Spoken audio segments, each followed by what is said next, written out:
এই যে আপনারা আমার সামনে বসে আছেন, এই যে দাড়ি রেখা, টুপি পরে, পাঞ্জাবি পরে, জুব্বা পরে, ওলিয়া উলিয়ার মতো আপনারা আমার সামনে বসে রয়েছেন, এই সমাজকে নষ্ট করেছেন, নোংরা করেছেন আপনারা। এই যে আপনারা এরা চিন্তা করতেছে, হুজুর দাওয়াত দিয়ে খাওয়াইলাম, আমাদের গালিগালাজ করে গেলে। আবারও বলতেছি, এই সমাজ, আমি খুব মিঠা মিঠা ওয়াজ পারি না। আমার যদি কয়েক লাখও প্রোগ্রাম ইন্টারনেটে দেখবেন, আমি বাস্তব কিছু কথা বলবো, এটি আমার দায়িত্ব মনে করে বসেছি। আপনারা আমার কথা রাগ করেন না। এই সমাজ নষ্ট করছে কে? কথা বলেন। ভাব ভঙ্গি দিয়ে বসে রয়েছেন এখানে, পাবলিকে ঠকাইয়া মাইরা খাইয়া এখানে বসে রয়েছে অলিয়া উলিয়ার মতো। কথা শুনেন কি বলতে চাই। মনে রাখবেন, যারা দাড়ি রাখছেন, আমিও রাখছি, মনে কইরেন না যে শুধু দাড়ি রাইকা জান্নাতে চলে যাইবেন। এই দাড়ি রাখলে শুধু জান্নাতে যাওয়া যাবে না। আজকালকে তোমার আমার চাইতে বহুত লম্বা দাড়ি এই সমাজের বহুত হিন্দুরাও রাখে। কথা বলেন না কেন?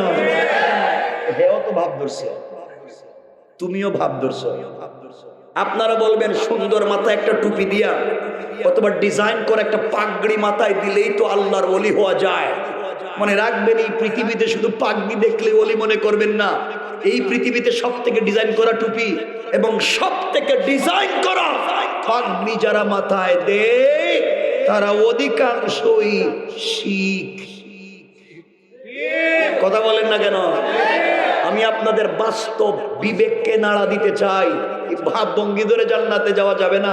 শিখরে দেখছেননি পাগড়ি দেয় যে, এর আরো মোটা পাগড়ি দেয়, আরো ডিজাইন করা দেয়, ভাব তো হে বেশি করছে।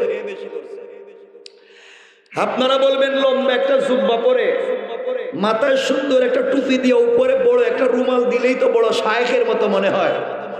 এই পৃথিবীতে সব থেকে সুন্দর টুপি দিয়া, সব থেকে লম্বা জুব্বা পরে, সব থেকে চমৎকার উপরে রুমাল দিয়ে যারা বসে থাকে, তারা অধিকাংশই ইহুদি।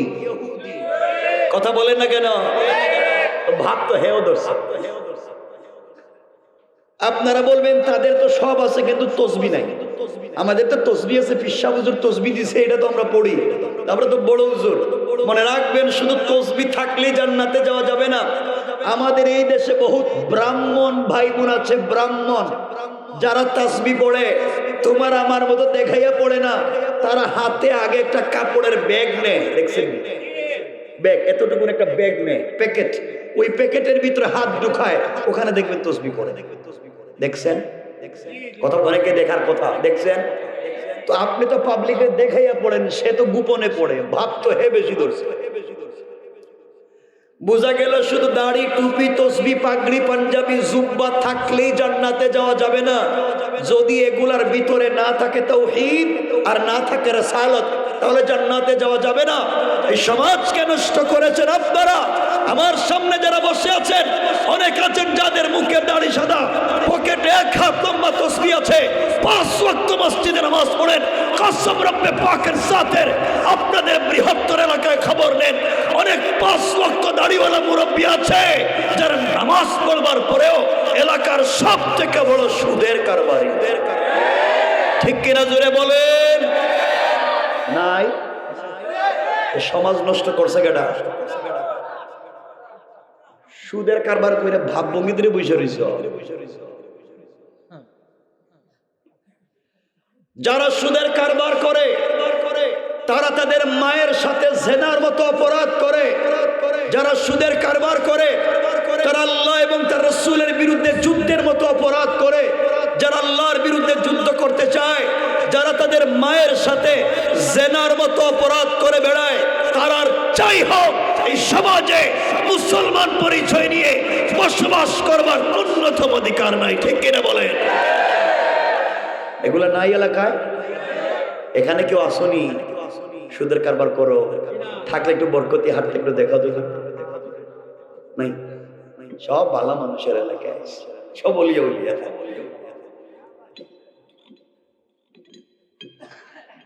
অনেক মুরব্বী আছেন, কেউ রাগ করেন না বাবা, আপনাদেরকে আমি চিনি না, অনেক লোক আছে এই সমাজে আজান হলে মসজিদে নামাজে যায় না।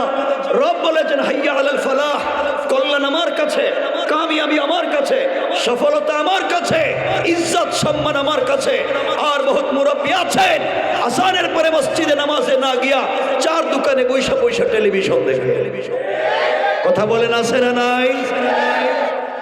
চার দোকানে বৈশা বদনাম, গীবত, শিকায়ত, সমালোচনা, চুগলখুরি, কার বউ কার সাথে বাইকে, কার ছেলে কার মেয়েরে নিয়ে গেছে গা, এই নিয়ে মুরব্বীর চার দোকানে টেনশনের শেষ নেই। কথা বলেন না কেন? আপনারা শয়তান খুঁজে পান, শয়তান বৈশা রয়েছে গ্রামে, আর হেরা শয়তান মারতে যায় মক্কায়। 8 লাখ টাকা খরচ করে হজে গিয়া, আবারও বলছি 8 লক্ষ টাকা খরচ করে হজে গিয়া জামারাতে শয়তানরে কঙ্কর মারে, পাথর মারে। দেখছেন নি? কথা বলেন না কেন? আপনারা বলেন তো 8 লাখ খরচ করে যে শয়তানরে পাথর মারতে গেছেন, এই শয়তান কোনোদিন আপনাদের বাজারে এসে চার দোকানে বসে বদনাম করছে নি? কথা কোন এলাকায় সুদের কারবার করছে নি? 8 লাখ খরচ করে হেরে পাথর মারতে গেলেন, এর চাইতে তো বড় শয়তান কেন আমি বসে রয়েছি। কথা কোন না কেন? খারাপ লাগতেছে? একটু হাত তুলে দেখান তো দেখি কার কার খারাপ লাগতেছে। লাগবেই তো, বুঝতেছে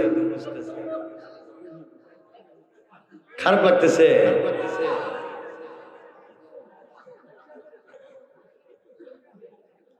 আসতাম না বইলে চলেই আসছি, আর যে রাস্তা দিয়ে আইছি মনে করছে আল্লাহ তোমার ফুল সিরাতের ব্রিজ কি এমন হইতে পারে? এই রাস্তার যে অবস্থা দেখতেছি, কিয়ামতের দিন মনে এমন রাস্তা আল্লাহ ফালাইতো না কেউ। হারে আল্লাহ রে। দিয়ে শুনেন কি বলতে চাই, লম্বা করব না। আমার বন্ধুগণ, সমাজ নষ্ট করেছেন আপনারা, কেউ রাগ করবেন না, কথাগুলো দিল দিয়ে শুনেন। যারা পলিটিক্স করেন, এলাকার রাজনীতি করেন, এলাকার মোড়ল, এলাকার মাতবর, এলাকার বিচারী, পঞ্চায়েতের বড় মুরব্বী সব না, এমন লোক আছে যারা পঞ্চায়েতের বড় মুরব্বী বিচার করে, কসম রব্বে পাকের জাতের, পঞ্চায়েতের বিচার করতে গিয়া এক কাপ রং চা খাইয়া এদিকের বিচারকে এদিকে দিয়ে নাই, হাতে 500 টাকা দরাইয়া দিলে ডাইনের বিচারে বাম বানাইয়া। এগুলো এলাকায় নাই। শয়তান কই? শয়তান কই? মুখে গেছেন কিনা ফাত্তর মারছে।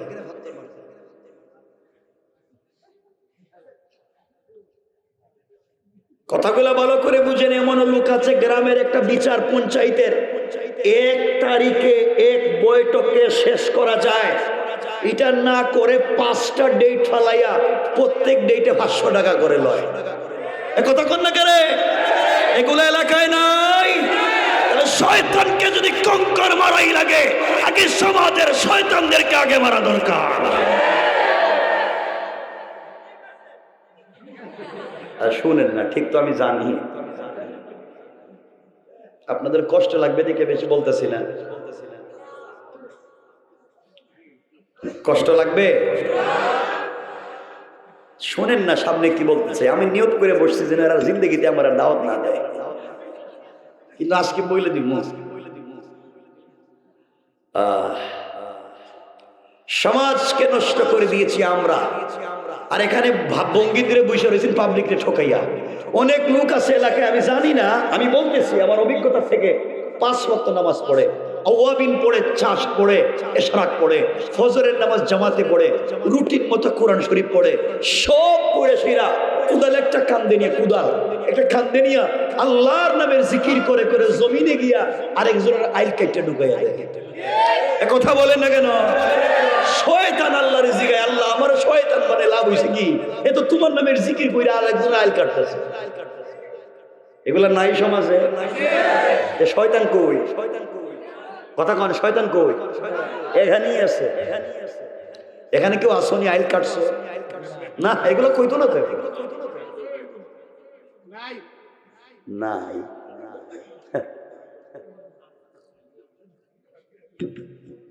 সমাজ নষ্ট করে বসেছেন এখানে।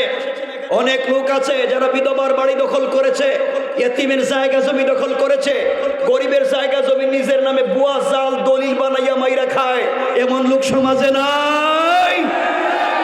আরেকজনের জায়গা নিজের নামে উঠাইয়া নিছে, আরেকজনের দাগ নিজের নামে উঠাইয়া নিছে, আরেকজনের জায়গা জমি নিজের নামে বুয়া জাল দলিল বানাইছে, এগুলা নাই। এরপরে বহুত আল্লাহর ওলি আছে, মুরব্বী, সম্পত্তি বন্টন করতে গিয়া নিজের ছেলেকে ঠিক মতো বন্টন করে দিছে, কিন্তু নিজের মেয়েকে দেয় নাই। নাই এগুলা? নিজের মেয়েরে দেয় না, ছেলেরই দেয়। আর নিজের মেয়েরে দেয় যেটা সুরমা নদী ভাঙ্গা লইয়ে গেছে, কয়টা ধরে দিল। মনে রাখবেন, বাবার সম্পত্তিতে ছেলে যেখানেই পাবে মেয়ে সেখানেই পাবে। আবারও বলছি, বাবার সম্পত্তি ছেলে যেখানেই পায় মেয়ে সেখানেই পায়। হয়তো ছেলের চাইতে মেয়ে কম পায়, কিন্তু সে পাবেই। আপনি হাজী সাহেব নিজের ছেলেকে ঠিক মতো দিয়া নিজের মেয়েরে ঠকাইয়া কাবার গিলাফে ধরে খানতেছে, আর আল্লাহ আমি ঠিক মতো দিয়েছি বন্টন কইরা, আল্লাহ কই খিতারে বাটপা।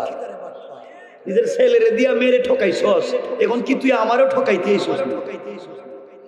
কথা বলেন না কেন? খারাপ লাগতেছে? খারাপ লাগলে কি কইছি তো রাইতাম না। সুতরাং এগুলো আল্লাহর ওয়াস্তে করবেন। এই ভাব ভঙ্গি ধরে লাভ নাই, এই ভাব সাপ ধরে লাভ নাই, তাকে চরিত্র ঠিক করা লাগবে। শোনেন আমি কি বলতে চাই। সমাজ নষ্ট, এলাকা নষ্ট, পঞ্চায়েত নষ্ট, শেষ পর্যন্ত আল্লাহর ঘর মসজিদ পর্যন্ত নষ্ট করে দিতেছে। আপনারা রাগ করেন না। এই যে গ্রামবাসীর উদ্যোগে ওয়াজ, যুব সমাজ ওয়াজ করাইতেছে, এখানে অনেক মসজিদের সভাপতি সেক্রেটারি আছেন, মাশাআল্লাহ, এরা ভালো মানুষ। ওয়াজে আইছে, ওয়াজে বসছে, ওয়াজ করাইতে চায়, সমাজকে সুন্দর করতে চায়, ভালো মানুষ। কিন্তু খবর নেন, আপনাদের বৃহত্তর এলাকায় খবর নেন, ম্যাক্সিমাম মসজিদের সভাপতি সুদখোর, ক্যাশিয়ার ঘুষখোর, আর সেক্রেটারি দুর্নীতিবাজ, চাঁদাবাজ, বদমাইশ, ফেনসিডিল ব্যবসায়ী, ইয়াবা ব্যবসায়ী, ইয়াতিমের জায়গা দখল করে, বিধবার বাড়ি দখল করে, গরিবের সম্পত্তি মাইরে খায়, সব খাইয়া শেষ বয়সে মসজিদের দায়িত্বশীল হয়ে যায়। নাই? আমারে বলেন এগুলা নাই? একটু সামনে আসে।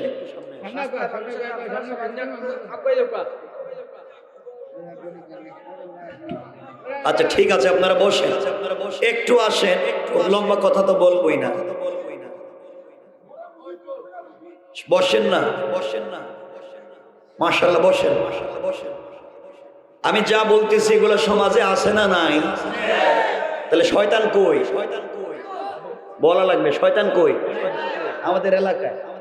তাইলে যে 8 লাখ খরচ করে হজে যান শয়তান মারার জন্য। গত বছর হজে দেখলাম, হজে গিয়ে এক হাজী সাহেবের কঙ্কর মারতে গিয়ে জামারাতে রাগ উঠে গেছে, পাত্তর মারতে মারতে জুতা খুললে মারতেছে শয়তান রে, নিজের জুতা খুলে মারতেছে শয়তান রে, রাগের ঠেলায় জুতা খুলে যে শয়তান রে মারতে গেছেন। এই শয়তান আপনাদের শুনাইতে এলাকায় আইসা কোনদিন কারো জায়গা জমি দখল করছেনি, ফেনসিডিল ইয়াবার ব্যবসা করছেনি, সুদ ঘুষের কারবার করছেনি, কারো জায়গা জমি দখল করছেনি, গ্রামের বিচার করতে 500 টাকা খাইছেনি, বলেন এরপরে জুতা দিয়ে মারতে গেছেন। এ তো এর চাইতে বড় শয়তান পড়ে রয়েছে সমাজে। সুতরাং জুতা যদি মারাই লাগে, কঙ্কর যদি মারাই লাগে, আমাদের এই সমাজের, আমাদের এই এলাকার শয়তানদেরকে আরো আগে মারা দরকার, ঠিক কিনা বলেন? সমাজে খবর নিয়ে দেখবেন অনেক আছে মসজিদ মাদ্রাসার পয়সা দিয়া এখন তারা নিজেরাই ব্যবসা করে খায়। সমাজটা কই গিয়ে পৌঁছে গেল? সমাজটা কত নোংরা। এভাবেই যদি সমাজ চলতে থাকে, এই ভাবভঙ্গি ধরে নামাজ পড়ে জান্নাতে যাওয়া যাবে না। কারণ আগে চরিত্র ঠিক করা লাগবে, এরপরে সালাত। আপনার সালাত, রাসূল আল্লাহ বলেছেন ইন্না সালাতা তানহা আনিল ফাহশাই ওয়াল মুনকার। আপনার সালাত যদি আপনাকে অশ্লীলতা থেকে বাঁচাতে না পারলো, এই সালাত আপনাকে জান্নাত পর্যন্ত নিতে পারবে না। আবার বলছি আপনার ঈমান আপনাকে ফজরের সময় 100 হাত দূরে ঘরের পাশে মসজিদ, 500 হাত দূরে ঘরের পাশে মসজিদ, আপনার ঈমান আপনাকে আযানের পরে মসজিদে নামাজে আনতে পারে না। এই ঈমান আপনাকে পুলসিরাত পার করে জান্নাতে নিবে কইছে কেডা? যে ঈমান আপনারে মসজিদে আনতে পারে না, এই ঈমান পুলসিরাত পার করে জান্নাতে নিবে, এটা কইলো কে আপনি? কথা বুঝেন নাই? আপনার ঈমান এত দুর্বল, মসজিদে নিয়ে আসতে পারেন আপনাকে। আর কে বলছে আপনাকে ঈমান দিয়ে আপনি জান্নাতে যাইবেন? আমার কথা কি বুঝতে পারতেছেন? অসুবিধা হচ্ছে? আল্লাহর ওয়াস্তে এগুলো বাদ দেন। আরো অনেক বিষয় আছে, এগুলো বললে আপনারা রাগ করবেন, এর জন্য বলতেছি না, আস্তে আস্তে সংক্ষেপ করে দিতেছি। সমাজ এত নোংরা হয়ে গিয়েছে, তো খারাপ, অহংকারে ভরে গিয়েছে। আজকালকে মসজিদ কোথায়? এই আশেপাশে মসজিদ কোথায়? হয়তো কোনো জায়গায় আছে। মসজিদে আজকালকে বিভিন্ন জায়গায় বাচ্চারা গ্রামের নামাজ পড়তে মসজিদে যায়, আর কিছু মুসল্লি আছে এই বাচ্চাদেরকে বাইর করে যায়। আসেনি এগুলো? কিছু বাচ্চা মসজিদে নামাজ পড়তে যায়, আর কিছু মুসল্লিদেরকে বের করে দেয়। আছে না? কেন বাইর করে দেন? কিছু কখন বাচ্চাদেরকে মসজিদ থেকে বের করে দেন কেন? চিল্লাচিল্লি করে, আর আসে আর কি কিছু তো কইবেন এখন। দৌড়াদৌড়ি করে, চিল্লাচিল্লি করে, হাসে, দৌড়াদৌড়ি করে, আর মারামারি করে, দুষ্টামি করে, আর ঠেলাঠেলি করে, মারামারি করে, দুষ্টামি করে, চিল্লাচিল্লি করে, দৌড়াদৌড়ি করে, হাসাহাসি করে, ঠেলাঠেলি করে। এই তো বলেন না, এই তো অপরাধ না আর কিছু? তো আপনাকে বাইর করে দিতে কইছে কেডা? বলা লাগবে। কিন্তু আমি ক্লাসের মতো কথা বলি। আমি কিয়ামতের দিন, আমি শুনেন, ওটা আমার পেশা নয়। দুনিয়া চলার জন্য আল্লাহ আমার বহুত দিছে। আমি দিনের তাকাজায় বসেছি। রাসূল পাক এভাবেই কথা বলতেন। কেউ না বুঝলে আবার বলতেন, না বুঝলে আবার বলতেন। যতক্ষণ পাবলিক থেকে ফিডব্যাক আদায় না করছেন ততক্ষণ আবার বলতেন। সুতরাং আপনারা না বোঝা পর্যন্ত আমি বলবো, যতক্ষণ না আপনারা আমার কথার জবাব না দিচ্ছেন। আমি কিয়ামতের দিন জাহান্নাম থেকে বাঁচতে চাই। রব যদি আমাকে বলে, তুমি না গিয়েছিলে শুনাইতে, কথা তো বলছিল, আমার গোলাম তো কিছুই বুঝে নাই, তুমি তো তাদের কাছ থেকে হক আদায় করে জিজ্ঞাসা করে জানতে পারলা না, জবাব দেও, সময় নষ্ট করছো কেন? আমি বিপদে পড়তে চাই। এজন্য আপনারা আমার সাথে কথা বলেন, আমরা কন্ট্রিবিউট করি একসাথে, এবং কথা বুঝে আমরা এখান থেকে উঠবো। আপনারা বলেন বাচ্চাদেরকে কেন মসজিদ থেকে বের করে? দুষ্টামি তো করছে, আগেই বলছি, বাইরে করে দিতে কইছে কেডা? মসজিদে চিল্লা চিল্লি করে, দুষ্টামি করে, মারামারি করে, দৌড়াদৌড়ি করে, হাসাহাসি করে, এই কাজগুলা কার? বাচ্চাদের। এই কাজগুলা কার? নাকি মুরব্বীরা দৌড়াদৌড়ি করবে? মুরব্বীরা কি হাসাহাসি করবে? তাহলে বাচ্চারা করছে তো সমস্যা কি? কেন বাচ্চারা দৌড়াদৌড়ি করবে না, কিছু মুরব্বী দৌড়াদৌড়ি করবো? বাচ্চারা হাসাহাসি করবে না, কি মুরব্বীরা করবো? সমস্যা কি? ও মুরব্বী বাবা, আপনার মসজিদে নামাজ কবুল হয় না। আপনি নামাজ পড়ে সুদ খাও, নামাজ পড়ে গরিবরে ঠকাও, নামাজ পড়ে ওজনে কম দাও, আপনার নামাজ মসজিদে কবুল হয় না। মসজিদে যদি নামাজ কবুল হয়, এই মাসুম বাচ্চাদের ওসিলায় নামাজ কবুল হয়। এদেরকে বের করেন কেন? আপনার নামাজ কবুল হওয়ার তো কোনো সম্ভাবনাই নাই, কোনো জিনিস ঠিক নাই। মনে রাখবেন, বাচ্চারা হচ্ছে মসজিদের সৌন্দর্য। জান্নাতে মসজিদে দৌড়াদৌড়ি করবে, বাচ্চারা খেলাধুলা করবে। আপনার এলাকার বাচ্চা মসজিদে নামাজে আসছে, আপনি বের করে দিচ্ছেন। আজকে ঘুম থেকে উঠে কেজি স্কুল, প্রাইভেট স্কুল, এরপরে কোচিং, এগুলা করতে করতে বাচ্চারা তো মসজিদ ভুলেই গিয়েছে। আরে এত কিছুর পরে একটা বাচ্চা মসজিদে এসেছে, ও সিনেমা দেখতে যায় নাই, ও গাঁজা ফেন্সিডিল খাইতে যায় নাই, ও গান বাজনার বদমাইশিতে যায় নাই, ও মসজিদে এসেছে। কে আপনাকে পারমিশন দিয়েছে? কে আপনাকে অথরিটি দিয়েছে বাচ্চাকে বের করে দেওয়ার? আপনার বেডরুমে যায় নাই, আপনার ঘরে যায় নাই, গিয়েছে আল্লাহর ঘরে। বের করলে আল্লাহ করবেন, আপনাকে। জোরে বলেন ঠিক কিনা? আপনাকে তাকে বের করে দেওয়া। কথাগুলো ভালো করে বুঝেন, সমাজ নষ্ট এভাবেই হচ্ছে। এক বাচ্চা হয়তো মসজিদে সকলের আগে নামাজে গেছে, কেউ যায় নাই মুসল্লি, আগে বাচ্চাটা গেছে গা, প্রথম কাতারে গিয়া দাঁড়াইয়া দিছে।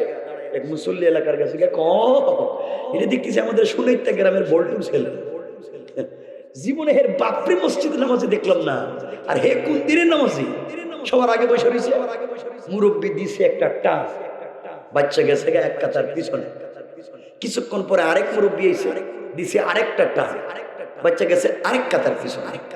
কিছুক্ষণ পরে আসছে আরেকজন মুরব্বী, দিছে আরেকটা টান, বাচ্চা গেছে মসজিদের বারান্দায়। দূর, আর জীবনে মসজিদে আইতাম না, সবার আগে মসজিদে ঢুকছিলাম, আর শয়তান টাইলে টাইলে বাইর করে দিচ্ছে। কথা বলেন না কেন? কেন বাইর করছেন? কেন? কারণ মসজিদে তো শয়তান বাইর করে পাবলিকে, মসজিদ থেকে তো ভালো মানুষ বাইর করার কথা না। মানুষ শান্তির জন্য মসজিদে যায়, আর বাইর করে শয়তানে। আপনি তো এই কামটাই করলেন। কষ্ট পাচ্ছেন আমার কথায়? বাচ্চাদেরকে মসজিদে নিয়ে যাবে ইনশাআল্লাহ। বলেন ইনশাআল্লাহ। আজকের থেকে সমাজের সব বাচ্চারা মসজিদে যাবে। আরে বলেন না ইনশাআল্লাহ, বলেন না। কোথায় যাবে? দরকার হলে বাচ্চারা মসজিদে গিয়ে দৌড়াদৌড়ি করবে, দরকার হলে মারামারি করবে, দরকার হলে সিল্লাসিল্লি করবে, দরকার হলে মসজিদের ফ্যান ভাঙিয়ে ফেলাই দিবে, দরকার হলে মসজিদের গ্লাস ভাঙিয়ে ফেলাই দিবে, দরকার হলে মসজিদে বাচ্চারা গিয়া মুসল্লি লুঙ্গি ধরে টানবে, দরকার হলে ইমামের পায়জামা ধরে টানবে। তাও বাচ্চারা সিনেমা না গিয়া মসজিদে যাবে। বলেন কোথায় যাবে?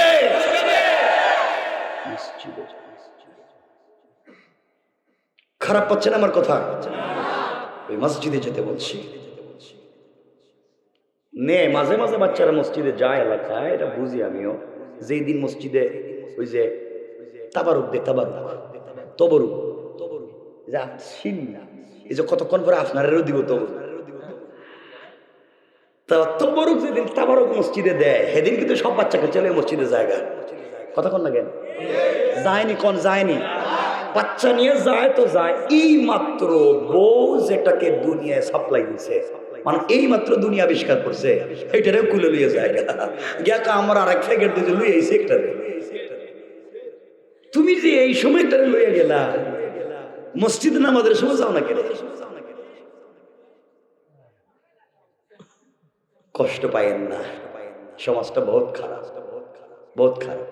আর জোয়ান যারা বৈশা রয়েছে এখানে, এই যে দেখতেছি জোয়ান, তোমরা যে ঠিক ঠিক কইতেছ, তোমরা বুঝতেছো মুরব্বীদের বিরুদ্ধে যাইতেছে, তোমরা ঠিক মারাইতেছ, তোমরা যে খারাপের খারাপ। এটা কি মনে করো আমি বুঝি না? মতো হয় আমি কি 70 বছরের বুড়া মানুষ? তোমরা কি ভাবছো তোমাদেরকে আমি চিনি না? তোমরা যে খারাপের খারাপ। মহিলা কলেজের ছুটি হইলে এরা মোটর সাইকেল নিয়ে কলেজে যায়, তোমরা এখানে যাও কেন? তোমরা কি হাফ লেডিস? মহিলা কলেজের ছুটি হইলে ওখানে যাও, এরপরে চুল কাটে বাংলা লিঙ্ক কাটিং। ওরে বাংলা লিঙ্ক কাটিং রে বাবা, চুল এখানে নাই, ওখানে নাই, ওখানে নাই, সব একটা খালি করে মধ্যখানে রেখে দিছে। মনে হয় ছাগল ঘাস খাইয়া মাঝখানে জমা করে থুইছে। কথা বলেন না কেন? এগুলো আসেনি? কত খারাপ হয়েছে চিন্তা কর।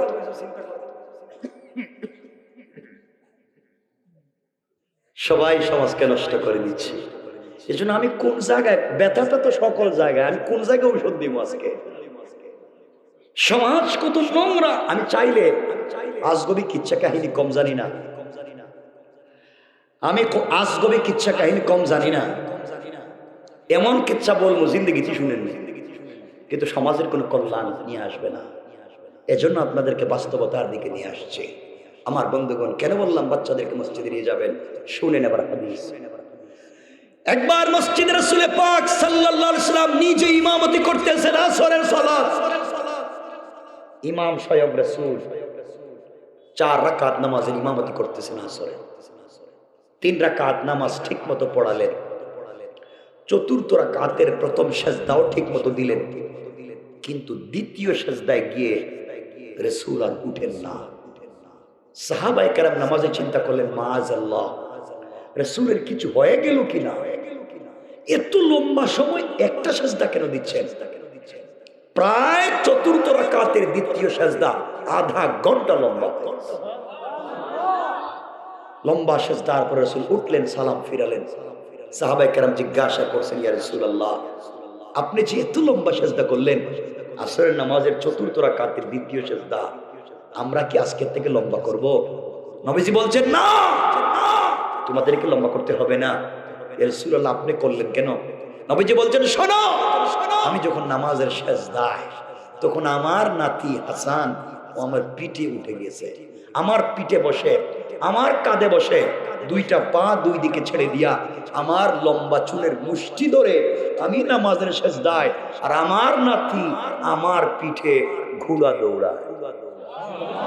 আল্লাহু আকবার। আমার নাতি আমার পিঠে ঘোড়া দৌড়ায়।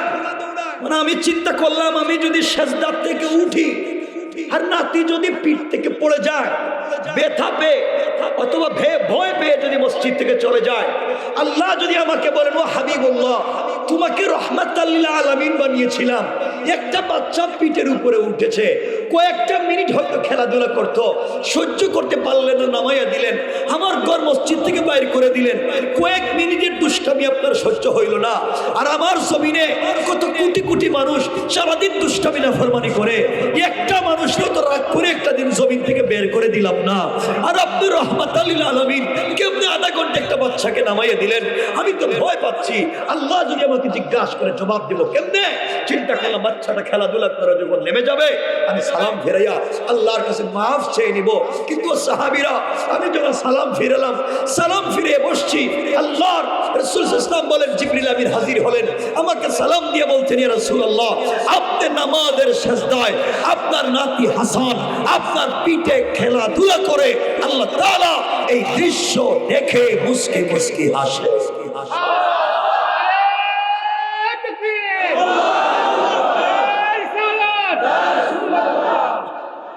কি বুঝলেন নামাজ? কি বুঝলেন? রাসূলের পিঠে একটা বাচ্চা তাও নামাইয়া দিচ্ছে না নামাজে, এত দুষ্টামি রাসূলের সাথে করতেছে, আর আপনি মসজিদ থেকে মানুষকে বের করে দিচ্ছেন, বাচ্চাদেরকে বের করে দিচ্ছেন, বুঝতে পারতেছেন না কি অপরাধ হচ্ছে। এই যে এতগুলা বলতেছি, এগুলা বলতে বলতে সারা রাত শেষ হয়ে যাবে, রাত কিন্তু 11টার উপরে হয়ে যাচ্ছে। আপনাদের কষ্ট হইতেছে? এভাবেই বলতেছি, কষ্ট হচ্ছে? শুনেন, বেশি নোংরা আমি এই অন্যায়গুলা বলবো না, বলতে বলতে সারা রাত শেষ হয়ে যাবে। সমাজ এত নষ্ট হয়েছে আজকালকে, আমরা সমাজে ভদ্র সেজে বসে থাকি, ঘরে গিয়ে খবর নিয়ে দেখেন আপনি কতটুকু ভদ্র। কত মানুষ দেখবেন চার দোকানে বসে কত ভাবভঙ্গি ধরে কথা বলে, অথচ আসার আগে একটু আগে বউরে মাইরে আসছে, বউরে পিটাইয়া এসে বসে কথা বল না। ওই দিন একজন বলল তার বউরে পিটাইতে পিটাইতে, বউরে কইতেছে মারতে মারতে কইতেছে, তুই আমার আব্বা কই। চিন্তা করছেন আপনারা? বউ মায়ের খাইতে খাইতে বলতেছে, তোর ফায় ধরে তুই আমার বাপ, এবার সাইডা দে। বন্ধু বান্ধবের কাছে গিয়ে বলতেছে, তোমরা আমার সিরনি, আমি কেডা? আমি বউরে বাপ ডাকাইয়া সাইডা দিচ্ছি। শয়তান আল্লাহ রে, আল্লাহ তোমার সাথে আমার কিছু কথা আছে। আল্লাহ বলতেন, শয়তান খবর কি? কার খবর কি? হে বউরে বাপ ডাকাইয়া কইতেছে, হে তোমার আশেকের রাসূল। আমি তো এমন কামড়াও জীবনে করিনি, আমার শয়তান বানাইছো করে। কথা বলেন না কেন? কথা বলেন না কেন? এগুলো সমাজে নাই। কথা বলেন, বউরে মারে এমন লোক নাই। ওয়াজ কিন্তু উল্টা কইরা দিবি, সব মহিলাদের পক্ষে ওয়াজ করে দিন করে। এই জন্য আল্লাহর ওয়াস্তে এগুলাতে আমরা যাবো না, আল্লাহ আমাদের হেফাজত করে, বলেন আমিন। এই যে এতক্ষণ যেগুলা বলছি, এগুলা হচ্ছে সমাজের নোংরামি, এগুলা কি? সমাজের অন্যায়। আপনারা বলেন, সমাজে অন্যায়গুলা থাকবে? বলেন থাকবে না দূর হওয়ার দরকার আছে? বলেন দরকার আছে না নাই? এটাই এতক্ষণ বললাম সমস্যা, এখন আপনাদেরকে নিয়ে যাব সমাধানের দিকে। দেখেন রব কি সমাধান দিয়েছেন কোরআনে। আমার মুসলমান বন্ধুগণ, গভীর মনোযোগ, আল্লাহ রাব্বুল ইজ্জত ওয়াল জালাল আখিরি জামানার পয়গম্বর সরকারে কায়নাত দু জাহানের সরদার নবী রহমত রাসূল পাক সাল্লাল্লাহু আলাইহি ওয়াসাল্লাম কি আল্লাহ তাআলা জানিয়ে দিয়েছেন, বন্ধু আমার, দুনিয়ার জমিনে যারা আমি আল্লাহর গোলাম দাবি করবে, আশিক রাসূল দাবি করবে, আমি আল্লাহর গোলাম মনে করবে, আমি আল্লাহর গোলামের কোরআনে চারটা কোয়ালিটি আছে, এই 4 গুণ যারা অর্জন করবে তারা আমি আল্লাহর গোলাম হতে পারে। 4 গুণ অর্জন না করা পর্যন্ত আমার গোলাম দাবি করে কোনো লাভ নাই, জান্নাতে যেতে পারবে না। আল্লাহ তাআলা কোরআনে কারীমের 19 নম্বর পারা 25 নম্বর সূরা আল ফুরকানের 63 নম্বর আয়াত থেকে চারটা কোয়ালিটি বললেন। আমার আল্লাহ বললেন, ওয়া ইবাদুর রাহমানিল্লাযীনা ইয়ামশুনা আলাল আরদি হাওনা। আল্লাহ রাব্বুল ইজ্জত ওয়াল জালাল বলছেন, মুসলমানেরা, এই দুনিয়ার জমিনে যারা আমি আল্লাহর গোলাম দাবি করবে, আশিক রাসূল দাবি করবে, আমি আল্লাহর গোলাম নিজেকে মনে করবে, বান্দারে, আমি আল্লাহর গোলামের 1 নম্বর গুণ হলো আমার গোলাম দুনিয়ার জমিনে কোনোদিন অহংকার করতে পারে না। কি করতে পারে না? কথা বলেন, অহংকার আপনারা করেননি? নিজে না, আপনারা তো ফেরেশতা পর্যায়ে পৌঁছে গেছে, অহংকার করে। আল্লাহর গোলামের 1 নম্বর গুণ অহংকার করা যাবে না। এই দুনিয়া আল্লাহ যাদেরকে টাকার মালিক বানিয়েছে, গাড়ি বাড়ির মালিক বানিয়েছে, আপনার ছেলে মেয়ে ইউরোপ আমেরিকায় থাকে, আপনার টাকা হয়েছে সম্পদের মালিক। আপনি যদি টাকার কারণে অহংকার করে, আমার আল্লাহ চাইলে 10 তলা থেকে থাবড়াইয়া গাছতলায় নামাইয়া দিতে আমার আল্লাহর 1 মিনিটও দেরি হবে না। কোন ঠিক কিনা? আল্লাহ পারবে। আর আপনি যদি অহংকার না করেন, আল্লাহর কাছে বলেন, আল্লাহ চাইলে গাছতলার থেকে কান ধরে 10 তলার মালিক বানিয়ে দিতে পারে। কিন্তু দেখবেন অহংকারের শেষ নাই। আমি বলছি আপনাদেরকে, ভালো করে বুঝেন। আজকালকে দেখবেন, আগে হয়তো বেচারার পয়সা পাতি ছিল না, গরিব মানুষ ছিল, এখন ব্যবসা বাণিজ্য করে কিছু পয়সার মালিক, অথবা ছেলে মেয়ে ইউরোপ আমেরিকা গিয়েছে, পয়সার মালিক, নতুন পয়সার মালিক হয়েছে, এখন গ্রামের পাবলিক রেহেছি নেই না। কথা বলেন না? এগুলো আছে না নাই? আজ থেকে 50 বছর আগে হয়তো এই গ্রামে অনেক লোক ছিল যাদের ঘরে লাখ টাকা ছিল, লাখপতি ছিল। আজ তার ছেলে মেয়েরা মানুষের বাড়িতে কাজ করে খায়। কথা বলেন না কেন? আর আজ থেকে 50 বছর আগে অনেকের ঘর ছিল ঝুপড়ি ঘর, ভাঙ্গা ঘর, বৃষ্টি দিলে টিন লাগাবার পয়সা ছিল না। আজকে 50 বছর পরে তার ছেলে মেয়ের ঘরে লাখ লাখ টাকার মালিক, কোটি কোটি টাকার মালিক। আছে না নাই? কে বানাতে পারে? আওয়াজ করে বলেন কে? সবাই আওয়াজ করে বলেন কে? এজন্য অহংকার করা যাবে? বলেন না যাবে? এখন অহংকার করলে ক্ষতি কি? অহংকার ছেড়ে দিলে লাভ কি? এই কি বিষয়ের উপরে যদি এই যে অহংকার, এই বিষয়ের আলোচনা করি, লাগবে আমার 3 ঘন্টা। এজন্য এই সাবজেক্ট রাখলাম এখানে। আমরা সামনে যাই, শুধু নাম বললাম, অহংকার করা যাবে? আল্লাহর গোলামের 2 নম্বর গুণ আল্লাহ বললেন, ওয়া ইযা খাতাবাহুমুল জাহিলুনা ক্বালু সালামা। আল্লাহ রাব্বুল ইজ্জত ওয়াল জালাল বলছেন, মুসলমানেরা, এই দুনিয়ার জমিনে যারা আমি আল্লাহর গোলাম দাবি করবে, আশিক রাসূল দাবি করবে, আমি আল্লাহর গোলাম নিজেকে মনে করবে, বান্দারে, আমি আল্লাহর গোলামের 2 নম্বর গুণ হলো আমার গোলামকে কেউ গালি দিলে গালির জবাব দিতে পারবে না, আঘাত করলে আঘাতের জবাব দিবে না, গীবত শিকায়ত করলে জবাব দিবে না, বরং আমি আল্লাহর গোলাম যারা নিজেকে দাবি করবে, আশিক রাসূল দাবি করবে, আমি আল্লাহর গোলামের 2 নম্বর গুণ হলো গালি দিলে গালির জবাবে গালি না দিয়া ওই ব্যক্তির জন্য শান্তি আর সালামতের দোয়া করে যায় পড়েন সুবহানাল্লাহ। আল্লাহর গোলামের 2 নম্বর গুণ, গালি দেওয়া যাবে। কথা বলেন না কেন? যাবে। আপনারা দেননি? না না, এরা কিছু কইলেই কয় না। কত ভালো মানুষের এলাকায় গালি দেয় না, কিছু হইলে তো বাইরে যায়। তুই রাস্তায় তোর কার বাপের ছেলে একটু দিক গেল। এজন্য আল্লাহর গোলামের 2 নম্বর গুণ, গালি দেওয়া যাবে। যাদেরকে গালি দেয়, বিনিময়ে গালির জবাব না দিয়া তাকে শান্তির দোয়া করব, অর্থ হলো সালাম দিব। কি দিব? কথা বলেন, কি দিব? সালামের কথা আসছে যেহেতু, আপনাদের কষ্ট না হলে 1 মিনিট একটা হাদিস বইলা দিই। কষ্ট হবে? যেহেতু আয়াত থেকে হাদিসে নিচ্ছি, তো এত কোন আয়াতে ছিলাম, হাদিসে নিচ্ছি। একটা হাদিস বলতেছি। আমরা এত খারাপ হয়ে গিয়েছি, শুধু আপনারা খারাপ না। আবারও বলছি, এতক্ষণ তো আপনাদের কথা বলছি, আপনারা শুধু খারাপ না, আমরা হুজুররাও কম খারাপ না। দেখবেন আমরা যে খারাপের খারাপ হয়েছি, এলাকায় যদি কেউ একটু বড় হুজুর হয়ে যায়, এলাকার বড় হুজুর, সব না, এলাকার বড় হুজুর, এমন ভাব, এমন ভঙ্গি, ওরে আল্লাহর বাপ রে হুজুরের, এলাকার বড় হুজুর এখন রাস্তা দিয়ে যাইতে গেলে পাবলিকের সালাম দেয় না। আমি বড় হুজুর, আমি সালাম দিব কে রে? আমারে সালাম দেও। কথা বলেন, আছে না নাই? আমি এলাকার বড় হুজুর, আমি সালাম দিব কে রে? আমারে সালাম দাও। কারণ পাবলিক সালাম দিলে উত্তর দেয় না, মাথা নাড়া। কথা কন না কে? সালামের জবাব দেয় না। বড় হুজুরের দিকে যাইতেছে, আপনি চিন্তা করলেন, শুনছি হাদিসে উলামায়ে কেরাম ওয়াজ করেছেন, বড় বড় হুজুরদের সঙ্গে মুসাফা করলে সগীরা গুনাহ মাফ হয়, গুনাহ মাফ হয়ে যায়। এদিকে বড় হুজুর যাইতেছেন, আপনি বলেন হুজুর একটু একটু মুসাফা। কয় না না, আমার ঠান্ডা লাগতেছে। হুজুর হাত দিতেছে না, তার ঠান্ডা লাগতেছে।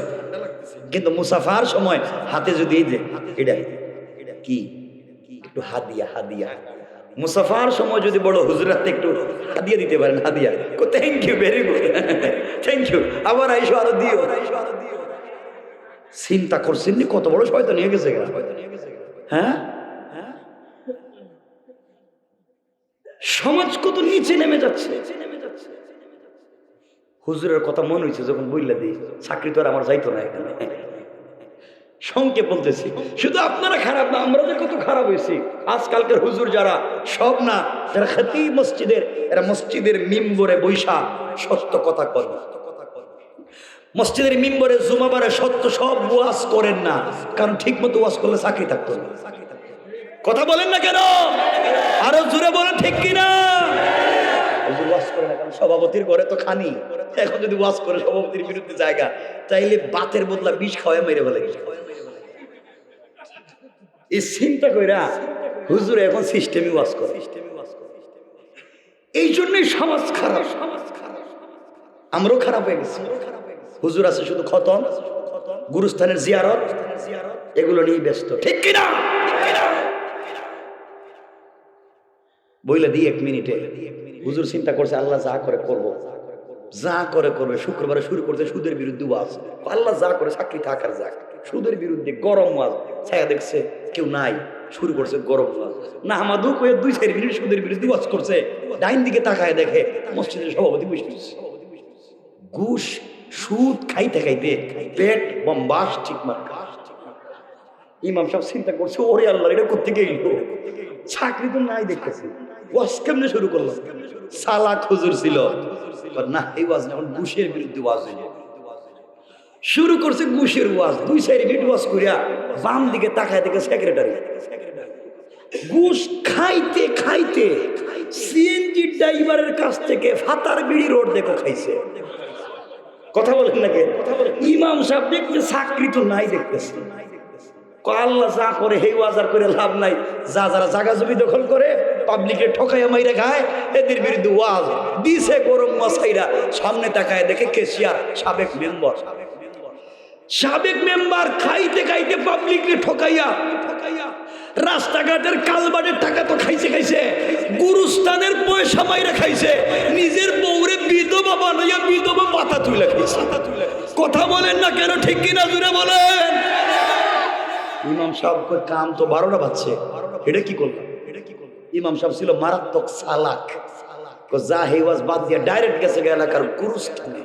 মানে মোরা মানুষের ওয়াজ শুরু করে দিছে, মাটির তলে যারা মরে গেছে গা এদের ওয়াজ শুরু করে দিছে। মোরা মানুষ কবরে কেমন আছে, সভাপতি কো মাশাআল্লাহ মাশাআল্লাহ, এই ওয়াজের দরকার। সেক্রেটারি কো আলহামদুলিল্লাহ হুজুর, এই ওয়াজ কই পাইলেন আপনি, হেডাই দরকার। কেসিয়ার কইতেছে জাযাকাল্লাহ জাযাকাল্লাহ, এই ওয়াজ করেন, আগামী মাসে আপনার বেতন 500 বাড়াইয়া দিলাম। হুজুর কয় আর যাই হোক বেতন তো বাড়ছে, ওয়াজ এটাই চলবে। এই তো চালাইতেই আছে, সমাজ শেষ, সমাজ শেষ। খারাপ বললাম? আমি বলতেছি এগুলো সমাজের নোংরাম কত কত নিচে পৌঁছে গেছি। এই জন্য সমাজকে ভালো করেন।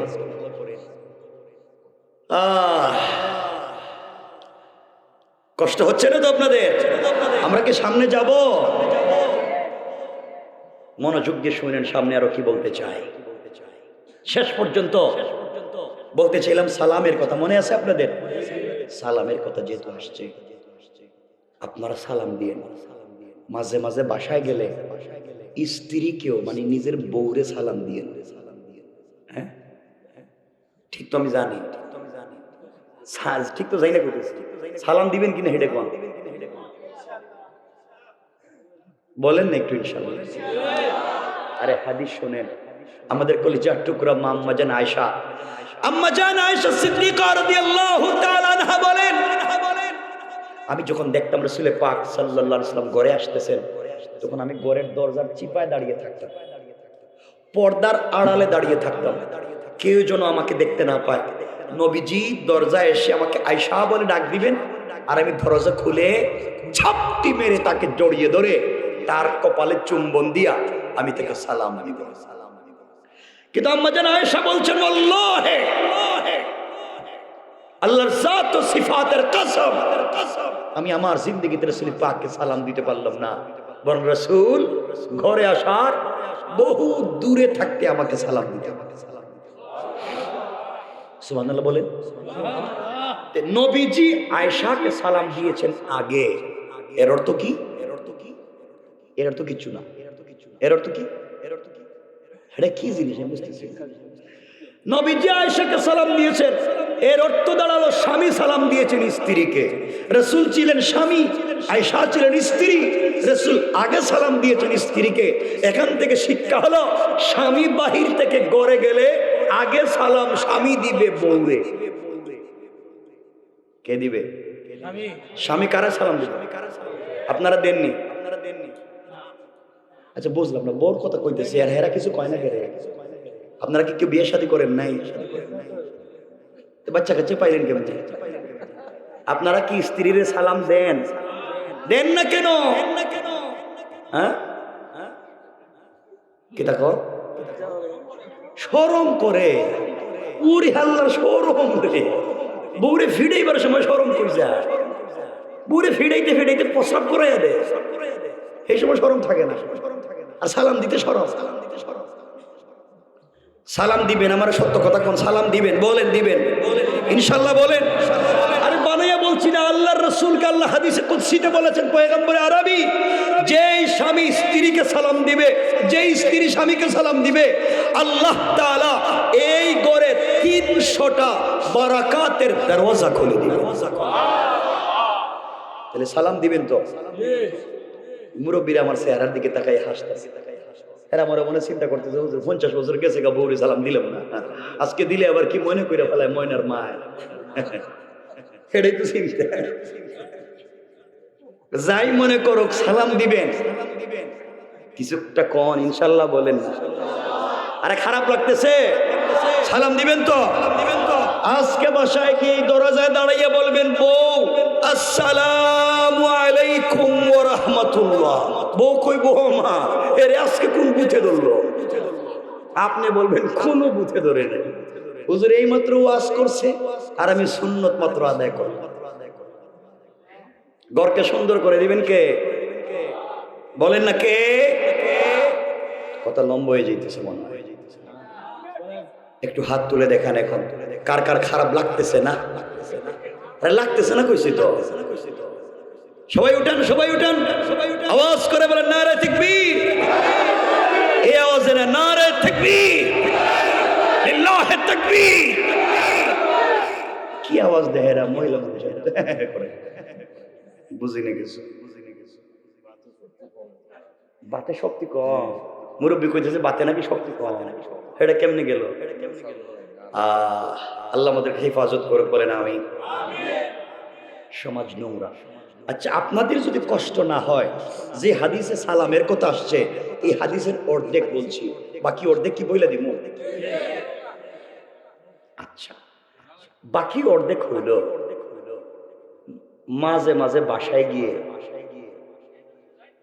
বউরে নিজের হাতে খাওয়াইয়া দিয়ে। রাসূলে পাক ঘরে গেলে নিজের স্ত্রীকে নিজে খাওয়াইয়া দিতেন। এমনকি আম্মাজান আয়েশা বলেন, আমার মনে পড়ে না আমি রাসূলের ঘরে আসার পরে কোনোদিন নিজের হাত দিয়ে খেয়েছি, নবীজি আমারে খাইয়ে দিয়েছেন, আমি রাসূলকে খাইয়ে দিয়েছি। তাইলে মাঝে মাঝে ঘরে গেলে, বাসায় গেলে নিজের স্ত্রীরে খাওয়াইয়া দিয়ে। ঘটনা কিতা হেরা কিতা বুঝলাম না, কিছু খনে দিকে এরা বলছি। মাঝে বউর কথা বলতে যে মুখ টুক বন্ধ করে দিয়েছেন আপনারা। বউর সাথে যদি তো দুশ্মনীতে বিয়ে করছিলেন কেরে, খাওয়াইবেন তো স্ত্রীরে। যারা ইনশাল্লাহ কইতাছে এরা তো বিয়ে করতে আরো 30 বছর বাকি আছে, যারা বিয়ে করছে এদের কথা কইতেছি। স্ত্রীরা খাওয়াবেন তো? আমার সন্দেহ হইতেছে, আমার আপনাদের আওয়াজে সন্দেহ হচ্ছে। আমার মনে হচ্ছে আপনারা মুখে উঠাইয়া নিজের বউরে খাওয়াইতে পারবেন না, আপনারা মুখে উঠাইয়া খাওয়াইতে পারবেন পাশের বাড়ির বাবিরে। কত খারাপ চিন্তা করছেন। এখন কইতাছে ঠিক, এতক্ষণ কিছু কয় না, এখন ঠিক। খারাপ হয়ে গেছে। ওয়াজ কারে করতাম আজকে?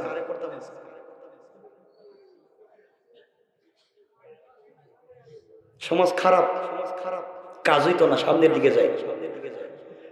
আমার মুসলমান বন্ধুগণ, গভীর মনোযোগ কথাগুলা দিল দিয়ে শোনেন। সমাজকে যদি সুন্দর করতে হয়, একমাত্র কেবলমাত্র আল্লাহ তাআলার তাওহীদ আর রাসূলের রিসালাত ছাড়া সম্ভব না। আল্লাহকে যদি সন্তুষ্ট করতে হয়, একমাত্র আল্লাহর কদমে সিজদা করা ছাড়া আর কোনো পন্থা নাই। এই দুনিয়ার জমিনে আল্লাহকে কেমনে সন্তুষ্ট করা যায়, মনোযোগ দিয়ে শুনেন মুসলমানেরা। এই দুনিয়ার জমিনে কলিজার টুকরা রাসূল পাক সাল্লাল্লাহু আলাইহি ওয়াসাল্লামের মেয়ে হযরতে ফাতেমা রাদিয়াল্লাহু তাআলা আনহার সঙ্গে সামাজিকভাবে চলার পথে এলাকার এক ইহুদি মেয়ের সম্পর্ক হয়ে গেল। হযরতে ফাতেমার সঙ্গে এলাকার এক ইহুদি মেয়ের সঙ্গে সম্পর্ক হয়ে গেল। এই সম্পর্ক, এই বন্ধুত্বের সম্পর্ক একদিন দুই দিনের না, চলতে চলতে কেউ বলেছেন 6 বছর, কেউ বলেছেন 12 বছর। দীর্ঘদিন পর্যন্ত হযরতে ফাতেমার সঙ্গে ওই মেয়েটার সম্পর্ক হয়ে গেল। এই মেয়েটা সারাদিন ফাতেমার কাছে বসে থাকে, তার চরিত্র সম্পর্কে জানতে জানতে মেয়েটা পাগল হয়ে গিয়েছে, কিন্তু মুসলমান হয় নাই।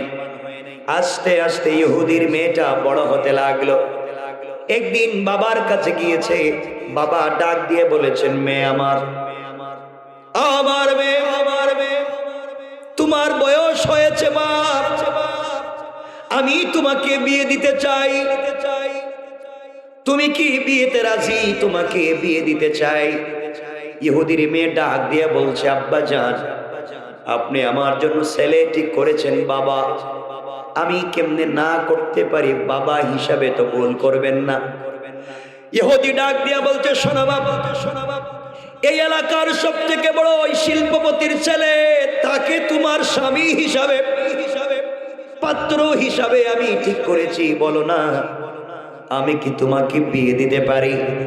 মেয়ে ডাক দিয়ে বলছে, আব্বা জান, আপনি বিয়ে দিতে পারবেন কিনা আগামী কালকে আমি বলবো, আমি বিয়েতে রাজি। আগামী কালকে আপনাকে ফাইনাল ডিসিশন জানাইয়া দেব। এই কথা বলে মেয়েটা বাবার কাছ থেকে বিদায় নিয়ে সকালবেলা উঠে হযরতে ফাতিমার কাছে পৌঁছে গিয়েছে। ডাক দিয়া বলেছে, বোনরে তোমার কাছে আমি জানতে চাই, এই পৃথিবীতে সব থেকে বড় সিদ্ধান্ত নেওয়ার জন্য এসেছি, আমার লাইফের সব থেকে বড় ডিসিশন নেওয়ার জন্য এসেছি। এই পৃথিবীতে তোমার চাইতে আমানতদার বিশ্বস্ত ভালো মানুষ কাউকে মনে করি না। আমার বাবা আমাকে বিয়ে দিতে চায়, আমার বাবা আমাকে বিয়ে দিতে চায়। এই দেশের এক বিশ্বস্ত টাকাওয়ালা ইহুদির ছেলেকে আমার জন্য পত্র নির্বাচন করেছে, আমাকে বিয়ে দিতে চায়। আমি জানতে চাই বিয়েতে রাজি হব কিনা। ফাতেমা বলছেন, বোন রে, এটা তোমার একান্ত পার্সোনাল ব্যাপার। তুমি ইহুদি, আমি মুসলিম, তোমার পার্সোনাল লাইফে আমি কিছু বলতে পারি না। মেয়ে ডাক দিয়া বলছে, ফাতেমা, আমার পার্সোনাল বিষয় হতে পারে, কিন্তু আমি জানি এই পৃথিবীতে তোমার মতো বিশ্বস্ত আমার আর কেউ নাই।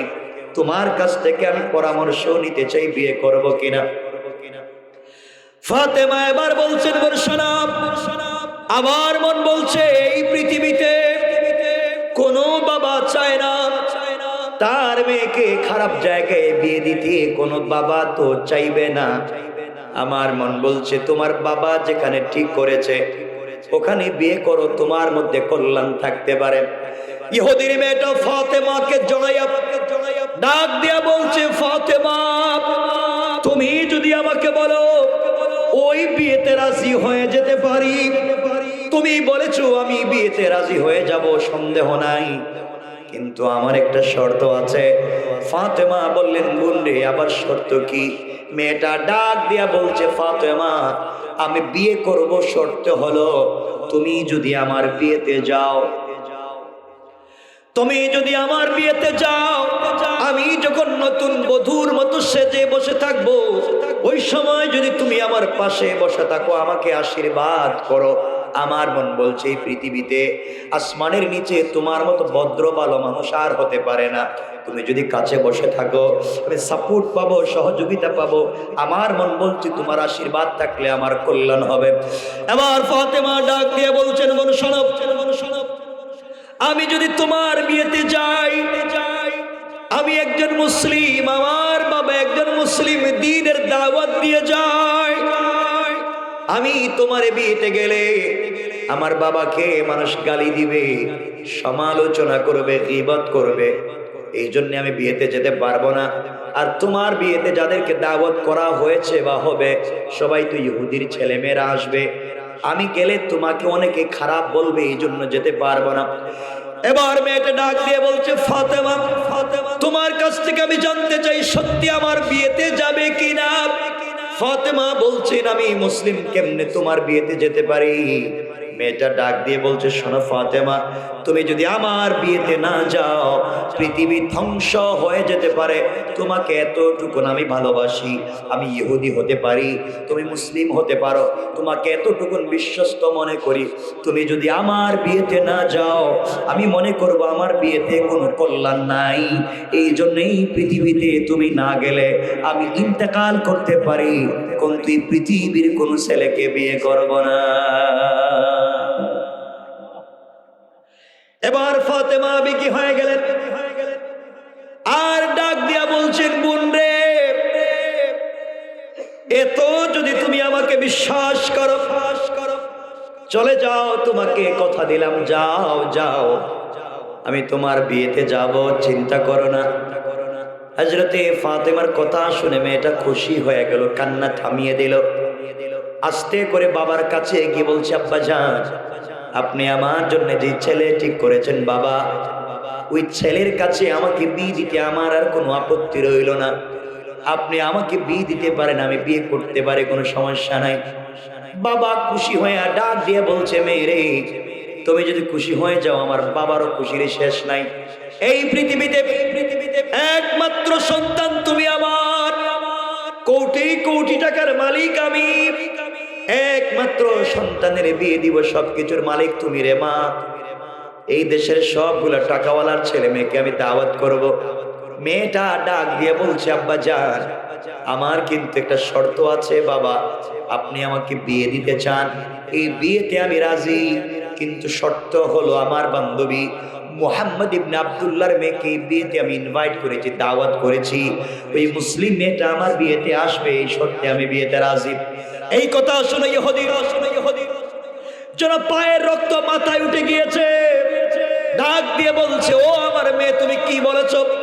মুহাম্মদ আমার জাত শত্রু, তার সঙ্গে আমার কোনো সম্পর্ক নাই, আমার ধর্মের বিরুদ্ধে চলে গিয়েছে। আমরা ইহুদি, তারা মুসলিম, কেমনে তার মেয়েকে তোমার বিয়েতে ইনভাইট করেছো, দাওয়াত করেছো? মারে আমি ইহুদি ধর্মের দাওয়াত দিই, সে মুসলিম ধর্মের দাওয়াত দে, কোনোভাবেই তার সঙ্গে আমার মিলবে না। তার মেয়েকে যদি আমাদের বাড়িতে দাওয়াত করো, আমার মুখে তো চুনকালি পড়বে, ইহুদিরা আমাকে নিয়ে সমালোচনা করবে, এই সমাজে মুখ দেখাতে পারবো না। তার মেয়েকে তুমি যদি দাওয়াত করে থাকো, প্রয়োজনে তোমাকে বিয়াই দিব না, এরপরও মেয়েকে আসতে দিব না। মেয়েটা ডাক দিয়া বলছে, আব্বা জান, এই পৃথিবীতে ফাতেমাকে তো বিশ্বাস করি, এত আমার উদ্ধার মনে করি, এত ভদ্র মনে করি, আপনি যদি বলেন ফাতেমা আসলে আপনি আমাকে বিয়ে দিবেন না, ফাতেমা ছাড়া আমাকে বিয়ে করতে হবে, আমি আপনাকে জানাইয়া দিতে চাই আব্বা জান, এই পৃথিবী ধ্বংস হয়ে যেতে পারে, আমিও মরে যেতে পারি, কিন্তু ফাতেমা ছাড়া আমি কোনো ছেলেকে বিয়ে করব না। আল্লাহু আকবার, জোরে বলেন, কষ্ট হচ্ছে? আমার বন্ধুগণ, ইহুদি চিন্তায় পড়ে গেল। এই দেখি আমার মেয়ে বেঁকে বসেছে, যদি ফাতেমাকে ছাড়া মেয়েটা বিয়ে না করে আমি কি করব? সমাজে মুখ দেখাতে পারবো না, একটা মাত্র সন্তান, মানুষ কি বলবে মেয়েটাকে যদি বিয়ে দিতে না পারি? এবার ইহুদি কৌশল শুরু করে দিল, সিদ্ধান্ত নিল, কৌশল করে বলছে, মারে তোমার কাছে ফাতেমা আসবে, তোমার বান্ধবী তোমার বিয়েতে আসবে, আমার কোনো আপত্তি নেই, সে আসতে পারে। কৌশল করে বলছে, আমারও একটা শর্ত আছে। ইহুদির মেয়ে বলছে, আব্বা জান, ফাতেমা যদি আমার বিয়েতে আসে, আপনার শর্ত কি বলেন? ইহুদি ডাক দিয়ে বলছে, শোনো মা, ফাতেমা যদি তোমার বিয়েতে আসতে হয়, আমরা হলাম কোটিপতির ছেলে মেয়েরা, তোমার বিয়েতে যারা আসবে সবাই তো পয়সাওয়ালার ছেলে মেয়ে আসবে, নতুন সুন্দর জামা কাপড় পরে আসবে। মারে মুহাম্মদ গরিব মানুষ, 3 বেলা 1 বেলা খাবার নাই, থাকবার মতো ঘর নাই, বসবার মতো জায়গা নাই। আমার মন বলছে তার মেয়েকে কোনোদিন নতুন জামা কাপড় দিতে পারে নাই। ফাতেমা যদি তোমার বিয়েতে আসে, এর ছেঁড়া কাপড় পরে আসে, এর চাইতে লজ্জার কিছু হতে পারে না, এর চাইতে অন্যায়ের কিছু হতে পারে না। সুতরাং ফাতেমা যদি তোমার বিয়েতে আসতে হয়, অবশ্যই একটা নতুন জামা কাপড় পরে আসতে হবে, সুন্দর জামা পরে যদি আসতে পারে তোমার বিয়েতে আসতে পারবে। ইহুদির কথা হলো, মুহাম্মদ গরিব মানুষ, 3 বেলা খেতে পারে না, আর তার মেয়েকে নতুন জামা কাপড় দিতে পারবে না, মেয়েটাও বিয়েতে আসতে পারবে না। এই কৌশল করলো ইহুদি। মেয়েটা দৌড়াইয়া ফাতেমার কাছে এসে ডাক দিয়া বলেছে, ফাতেমা তুমি আমার বিয়েতে যাও, আমার বাবা চায় না তুমি আমার বিয়েতে যাও, কিন্তু একটা শর্তে বাবা রাজি হয়ে গিয়েছে। শর্ত হলো, তুমি যদি আমার বিয়েতে একটা নতুন পোশাক পরে যেতে পারো, তাহলেই তোমাকে বিয়েতে সেলাও করবে, যেতে পারবেন, নচেত যেতে পারবেন না, বলে দিয়েছে। বোনরে তোমার পায়ে ধরি, হাতে ধরি, একটা নতুন জামার ব্যবস্থা করো। হযরতে ফাতেমা কান্নায় ভেঙে পড়লেন, আর ডাক দিয়া বলছেন, ও বোন, ও আমার বান্ধবী, শোনো, আমি এমন এক বাবার ঘরে জন্ম নিয়েছি, যেই ঘরে 3 বেলা 1 বেলা খাবার থাকে না, মাসের পর মাস চলে যায়, আমাদের ঘরের চুলে আগুন জ্বলে না, আমার বাবার শরীরেই তো কতটা তালি দেওয়া কাপড় পরে আছে, আমি কোথায় নতুন জামা পাবো? আর তোমার বিয়েতে যাব, জামাও পাবো না, তোমার বিয়েতেও আমি যেতে পারবো না, মাফ করে দাও। এবার ইহুদির মেয়ে ডাক দিয়া বলছে, ও ফাতেমা, তুমি না আমাকে বলেছো এই পৃথিবীতে তুমি একজনকে ভালোবাসো, তোমার সৃষ্টিকর্তা আল্লাহকে তুমি ভালোবাসো।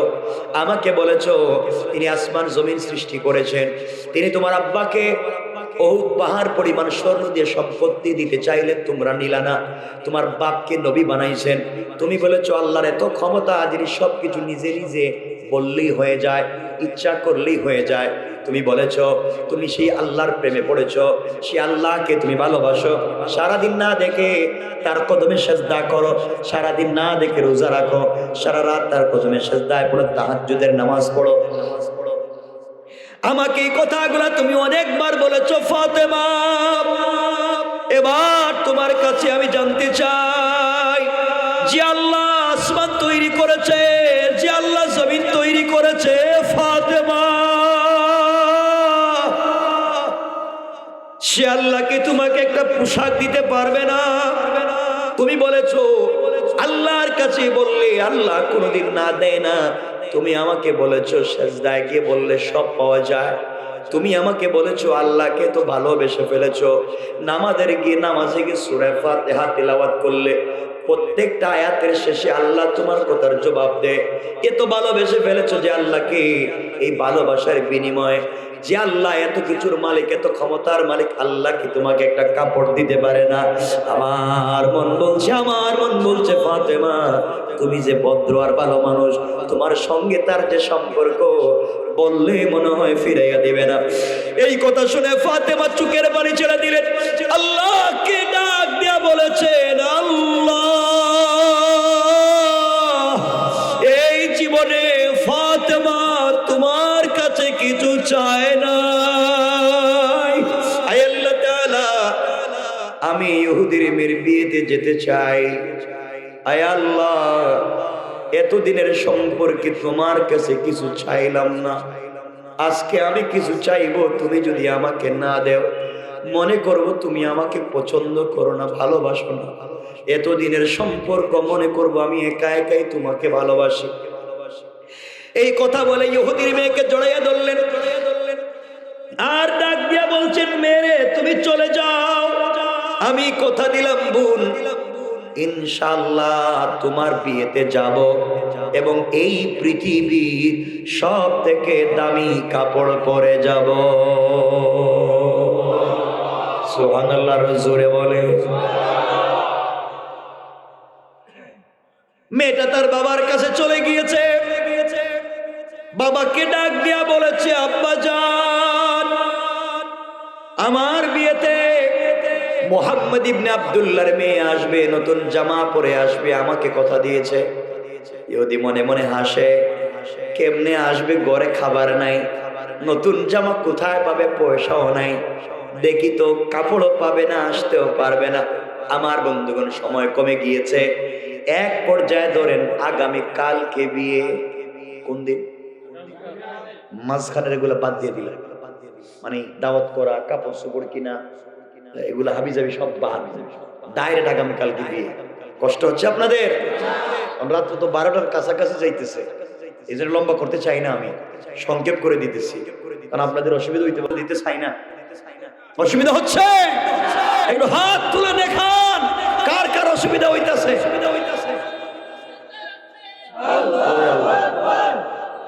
খাইছে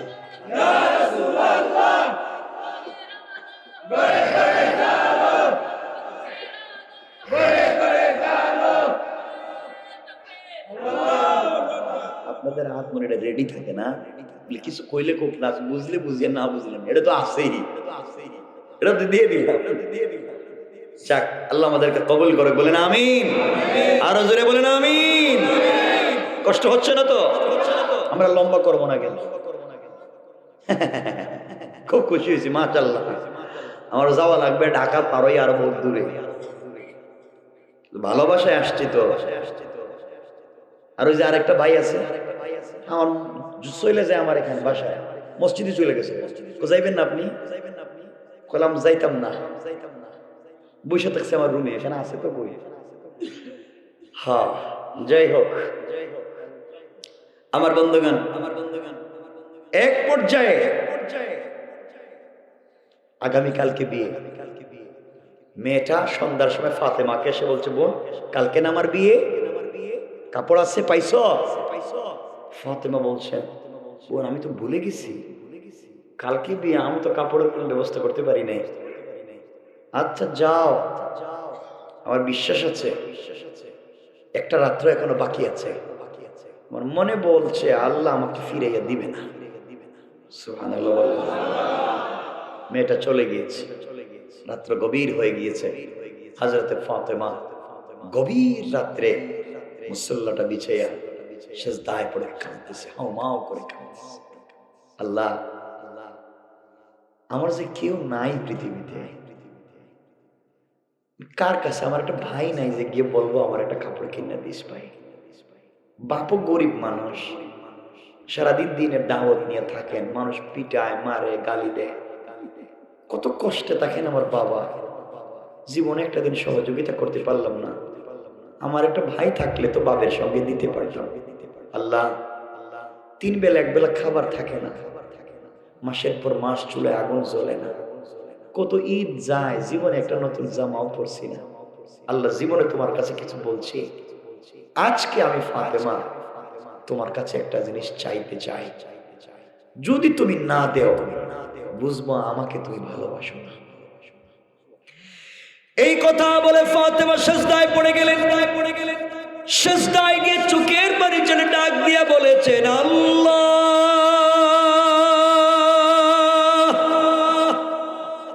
এই দুনিয়ার জমিনে তোমাকে কোনোদিন কিছু বলি নাই, চাই নাই, আজ তোমার কাছে আমি একটা জিনিসের আবদার করব। এটা আমার চাহিদা পূরণের জন্য না, সৌন্দর্য বাড়াবার জন্য না, এটাও যেন দ্বীনের দাওয়াতের কাজে আমার বাবা কলিজার টুকরা হাবিব দ্বীনের দাওয়াত নিয়ে যায়, আমি মেয়ে হওয়ার কারণে দিতে পারি না। আয় আল্লাহ তাআলা, আজ তোমার কাছে আমি একটা কাপড়ের আবদার করলাম, এই কাপড় পরে আমি ইহুদির মেয়ের বিয়ে বাড়িতে যেতে চাই। আয় আল্লাহ তাআলা, এটা সৌন্দর্য বাড়াবার জন্য না, আমাকে আকর্ষণীয় দেখাবার জন্য না, তুমি একটা কাপড় আমাকে দান করবা, ওই কাপড় পরে ইহুদির মেয়ের বিয়ে বাড়িতে যেতে চাই। আর আমার কাপড়ের দিকে তাকাইয়া ওই বিয়ে বাড়িতে যত মহিলারা আসবে সবাই যেন কালিমা পড়ে মুসলমান হয়ে যায়।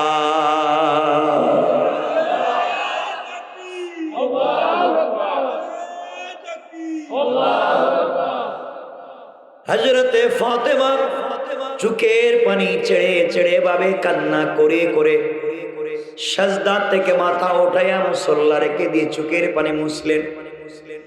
চোখের পানি গুলা মুছে হঠাৎ করে তার নাকের মধ্যে আলাদা একটা সুঘ্রাণ লাগতে শুরু করলো।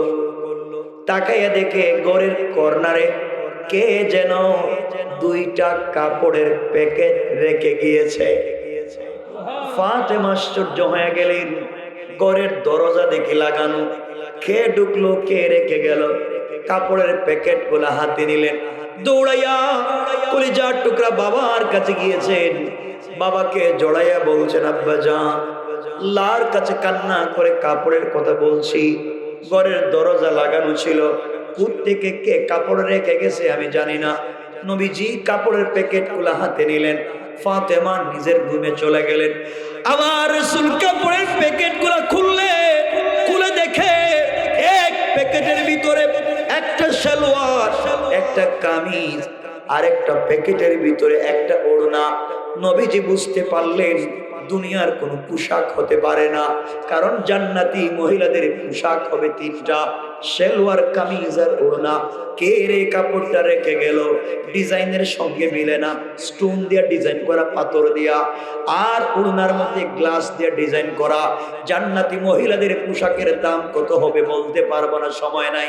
ওড়নার দাম কত হবে বলতে পারবো না, সময় নাই। মহিলারা ওড়নার মধ্যে জান্নাতে স্টোন দিয়া, পাথর দিয়া যে ডিজাইন করবে, আল্লাহর রাসূল বলেছেন আরশ কুরসি লৌহ কলম জান্নাত জাহান্নাম যা আছে সব বিক্রি করে দিল।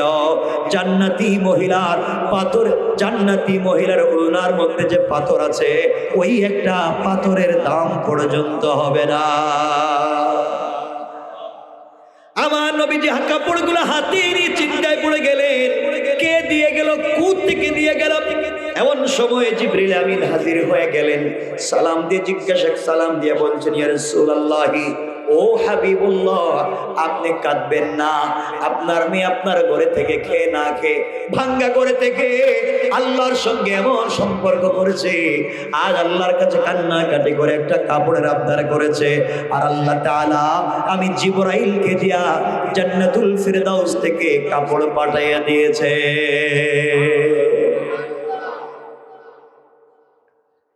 নবীজি ফাতেমাকে ডাকলেন, ডেকে বলছেন, মা তুমি যে আমার এই ভাঙ্গা ঘরে থেকে আল্লাহকে সম্পর্ক করছো মা, এই যে তুমি কাপড়টা পরো, আগামীকালকে বিয়েতে যাইও, পর্দার সাথে যাইও। নবীজি বলে দিলেন। এখানে অনেক কথা আছে, রাসূল কেন পর্দার কথা বললেন? ফাতেমা কি পর্দা করেন না? অবশ্যই। এখান থেকে জাতির শিক্ষা কি, এখান থেকে লম্বা আলোচনা। রাসূল কেন বললেন? কারণ রাসূল ভালো করেই জানতেন যে মহিলারা যেদিন নতুন জামা কাপড় পরে ওদিন কিন্তু আর পর্দা করে না। কথা বলে দেখেন, যেদিন বিয়েতে যায়, বিভিন্ন পার্টিতে যায়, নতুন পোশাক পরে, ওদিনকে খুব পর্দা করে যায়। আমার বন্ধুগণ, সংক্ষেপ কথা, রাসূল পাক বলছেন, মা আগামী কালকে বিয়েতে যাইও, পর্দার সাথে যাইও। একে তো ফাতেমা রাসূলের পাকের মেয়ে, যাকে আল্লাহ সাইয়্যিদাতুন নিসাই আহলিল জান্নাহ বানাতে চায়, জান্নাতি মহিলাদের সরদারনি বানাতে চায়, যাকে আল্লাহ সাইয়্যিদা শাবাবি আহলিল জান্নাহ, জান্নাতি যুবকদের সরদার হাসান হুসাইনের মা বানাতে চায়, যাকে আসাদুল্লাহিল গালিব বিজয়ী বাগ হযরত আলীর স্ত্রী বানাতে চায়, সে কি কম সুন্দর? হযরত ফাতেমা একে রাসূলের মেয়ে, পরেছেন জান্নাতি কাপড়, নূরুন আলা নূর, মনে সৌন্দর্য বের হচ্ছে। আল্লাহু আকবার। হযরত ফাতেমা জান্নাতি পোশাক পরে ইহুদির মেয়ের বিয়ে বাড়িতে, যে বাড়িতে যে রুমের ভিতরে মেয়েটাকে নতুন বধূর মতো সাজিয়ে অর্নামেন্ট জুয়েলারি দিয়ে রেখে দেওয়া হয়েছে, হযরতে ফাতেমা ঘরের ভিতরে প্রবেশ করলেন। করতে দেরি হয়েছে, পুরাটা ঘর, পুরাটা বাড়ি জান্নাতি পোশাকের মিশকে আম্বরের গ্রানে মুখরিত হইতে দেরি হয় নাই। আর পুরাটা বাড়ি জান্নাতি কাপড়ের আলোতে সাথে সাথে বিনা লাইটে আলোকিত হয়ে গিয়েছে। সুবহানাল্লাহ, জোরে পড়ে। সকল মহিলারা সব বাদ দিয়া ফাতেমার কাপড়ের দিকে তাকাই আছে। ফাতেমা গরিব মেয়ের বাপ, গরিব বাবার মেয়ে, এত সুন্দর কাপড়, এই ডিজাইন তো কোনো মার্কেটের সাথে মিলে না। এই ডিজাইন কোথায় পাইলা? স্টোন দিয়ে ডিজাইন করা, গ্লাস দিয়ে ডিজাইন করা, কাপড়ের সুতা পর্যন্ত চিনি না। ফাতেমা এত সুন্দর কাপড়, কি পারফিউমের গ্রান, কি ডিজাইন করা আলোকিত হয়ে গিয়েছে, এত দামি কাপড় কোথায় পেয়েছো? ফাতেমা একটু মুস্কি হেসে বলছেন, এটা কিনে আনছি। সুবহানাল্লাহ নাই? একটু জোরে বল না। মহিলারা কিনে আনছো? গরিবের মেয়ে তো দামি কাপড় কেমনি কিনলাম? কিনে আনছি মানে আমি গরিব হইলে কি হইছে? আমার সাথে একজনের প্রেম আছে, হ্যাঁ আমারে দিছে। আপনারা মনে করতেছেন বল্টুর ছেলের সাথে মনে হয়? আরে আমাদের দেশে যে কন্ডিশন, হেই ওয়াজ করলে তো মাথা খারাপ হয়ে যাবে। বাবা যদি বলে, মা তোমার জন্য পারফেক্ট, খুব ম্যাচুয়ার্ড একটা ছেলে তোমার জন্য ঠিক করেছি, ভালো ভদ্র, তুমি বিয়েতে রাজি। আই এম সরি বাবা, ডোন্ট ডিস্টার্ব, আমাকে এই ব্যাপারে কথা বললেন না, আমি এখন ম্যাচুয়ার্ড ইউনিভার্সিটিতে পড়ি, আপনি আমার জন্য ছেলে ঠিক করছেন, আমি তো বল্টুর ছেলে, ওই যে বল্টুর ছেলে ইসপল্টু, এর সাথে তো আমার 5 বছর আগের সম্পর্ক, ওরা লন্ডন থাকে, আসলে আমি যাবো না। নাউজুবিল্লাহ কইতেছে। আর নাউজুবিল্লাহ তো আমি জানি, শুধু যদি এসা বলে আমেরিকা থেকে আসছে, লন্ডন থেকে আসছে, এই দেশের পাসপোর্ট, কতর বিয়ে আসেনি, 4-5টা বউ থাকলে কয় আমার বেটার লইয়া জায়গা। কথা কন না কেরে? কি পাইছেন আপনারা? কি পেয়েছেন? মানুষের জীবন যৌবন বিসর্জন করে শুধু দুনিয়া দুনিয়া দুনিয়া বাদ দাও, আল্লাহর জন্য হয়ে যাও। আল্লাহ দুনিয়াকে তোমার পায়ে ফেলে দিবেন, পায়ে। ঠিক কিনা বলেন? দুনিয়া দুনিয়া দুনিয়া দুনিয়ায় দেখেছি কোথাও শান্তি নাই, মজা কোন জায়গায় নাই, মজা একমাত্র আল্লাহর কদমে সেজদা। হযরতে ফাতেমা বলছেন, কাপড় তো কিনে আনছি। মহিলাদের জিদ কম না বেশি? বলেন একটু। মহিলারা বলছে, ফাতেমা এত দামি কাপড় কোন দোকান থেকে কিনছো বলো? ফাতেমা বলছেন আমি যে দোকান থেকে কাপড় কিনছি তোমরা সেই দোকান চিনবা না, এটা আমি চিনি তোমরা চিনবা না। যেই মহিলা জিন্দিগিতে ঘর থেকে বাইরে হইল না, হে মার্কেটও চিনি, দোকানও কই চিনি, আমরা চিনতাম না। ও ফাতেমা কি গো, আমরা এই দেশের সব দোকান চিনি, সব মার্কেট চিনি, এবং মার্কেটের সিফা গল্লি চিনি, কোন জায়গায় ফুচকা পাওয়া যায়, কোন জায়গায় ছটপটি পাওয়া যায় এটাও চিনি, মার্কেটের ম্যানেজারের নম্বরও আমাদের টেলিফোনে আছে। কথা কয় নাকি রে? বাংলাদেশের মহিলারা যে অ্যাডভান্স রে বাবা, জামাই টেলিফোন নম্বর নাই কিন্তু ম্যানেজারের দোকানের নম্বর রাখছে। কথা বল লাগে রে, অনলাইনে অর্ডার করে কাপড়, ঠিক আছে নি। আর মাঝে মাঝে স্বামীর নিয়ে মার্কেটে যায়, স্বামীও তো এটা কেমন হয়ে গেছে মুরগা, বউরে নিয়ে মার্কেটে যায়, আর বউ দেখবেন একবারে আলতা আলকাতরা লিপস্টিক, হিল, জুতা, চুলরে ডিজাইন করছে, হাতে মেহেদি দিছে, 3/4 প্যান্ট আর সেন্ডু গেঞ্জির মতো একটা কাপড় পরছে, ব্যাগ একটা নিচে নিয়ে মার্কেটে যাইতেছে। আর স্বামী বেচারা হে বউর পিছনে বাচ্চা একটা কুলে নিয়ে করতেছে, করতেছে, আর বউ মার্কেটে। কথা বলেন না কেন? এগুলো আছে না নাই? সমাজ কত খারাপ হয়ে গেছে। 12টা কিন্তু হয়ে গেছে, 12টা হয়ে গেছে কিন্তু গেল আসেনি ভাই, আমি রেখে দিন, লম্বা হয়ে যেতেছে, আমি অনেক দূরে যাবো তো। আর শোনেন, সিলেলে কাজ হইতো না, এটা নির্বাচন না, এটা নির্বাচন না। কষ্ট হচ্ছে,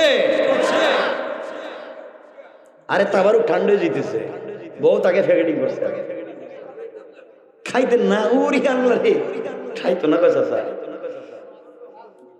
আমার বন্ধুগণ কথা লম্বা না, শোনেন, বেশি লম্বা করবো না, আমি কথা বলবো, কিন্তু যখন রেখে দিব আপনারা বলবেন না হুজুর সালাম।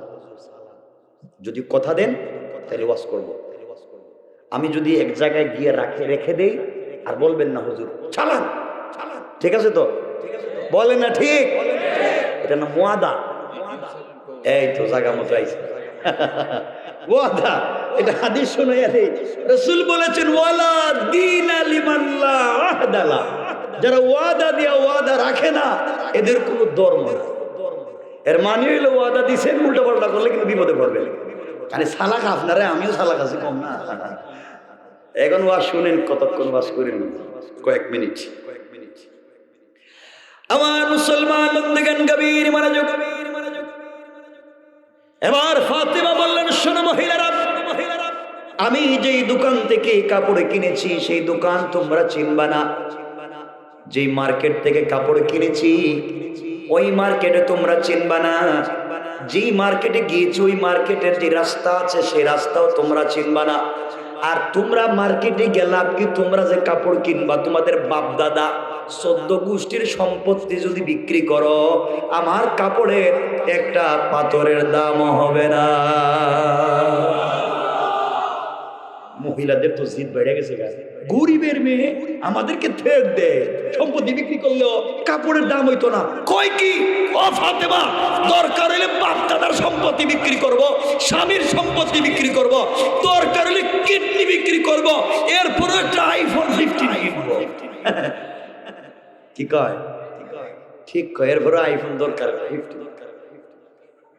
ফাতেমা বলছিল সব বিক্রি করে দাও, তোমরা নিজেরাই বিক্রি হয়ে যাও, কিন্তু এই কাপড় কেনার তৌফিক তোমাদের নাই।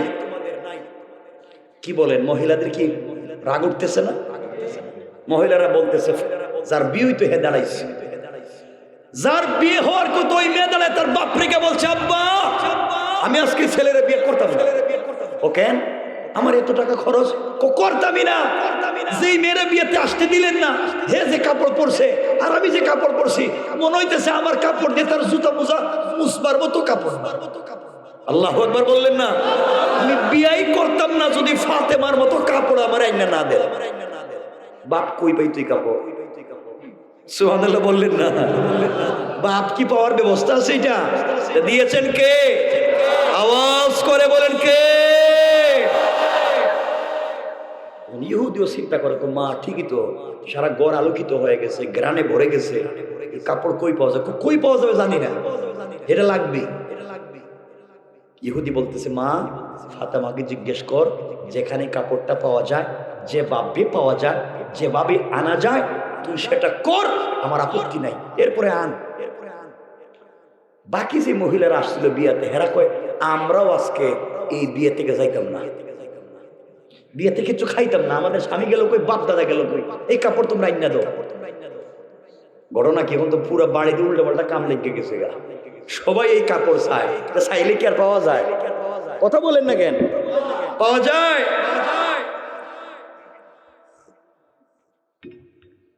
ফাতেমা বলছেন, সত্যি কি তোমাদের এই কাপড়ের দরকার? দরকার মানে কি? কয় শোনো, ওইটা আমার বাপ কিনে দেয় নাই তো। বলে কে কিনে দিছে? করে কিনে দিছে কে? আমার সাথে একজনের সম্পর্ক আছে বলছি না, খুব ভালো প্রেম, ওর কাছে বলছিলাম কাপড় তো দিছে দিছে, আমারে বলছে যে মার্কেট থেকে কাপড় দিছে না, আমি যদি তার সাথে ভালো সম্পর্ক রাখি, মার্কেট শুদ্ধ আমারে দিয়ে দিব।